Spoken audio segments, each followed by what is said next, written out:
Our energy stance is premised on the sustainable energy strategy, which will introduce an energy mix which includes independent power producers and small-scale energy generators.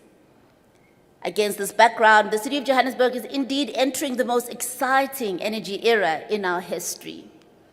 It's exciting because indications are that the city is positioning itself to become more energy independent with less reliance on Eskom for our power needs. Clean energy provided by independent power producers will not only improve the city's energy security, but also respond positively to the climate change imperative. The traditional power delivery model that the City of Johannesburg has been relying on is being disrupted by technological developments related to new systems. We cannot assume anymore that our power will solely be generated by Eskom.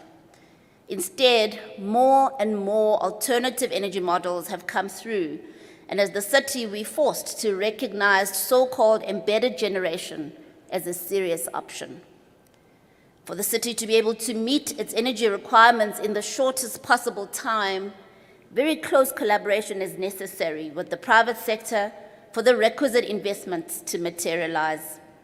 The city recognizes that we don't have the funding to keep up with the required investment in power infrastructure. Hence, private-public partnerships are seen as the most feasible way forward.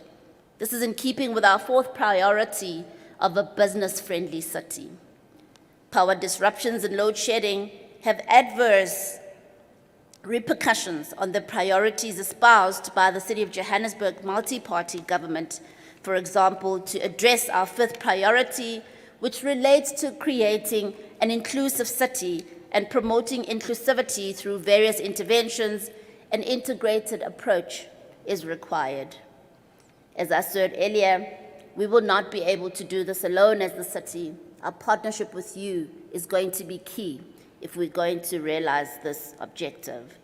We are aware that not all power disruptions are caused by load shedding because some are caused by the deliberate and criminal damage to infrastructure.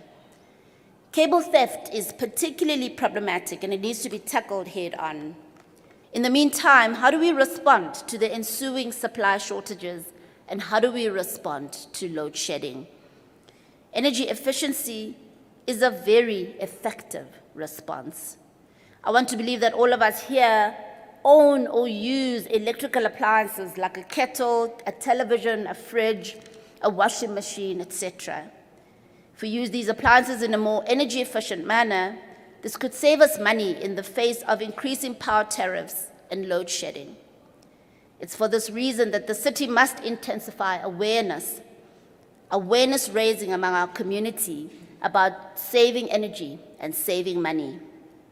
Insofar as the legislative and regulatory framework that enable the energy options I have outlined, we do not believe that there are fatal impediments to our plans for the city's energy sector.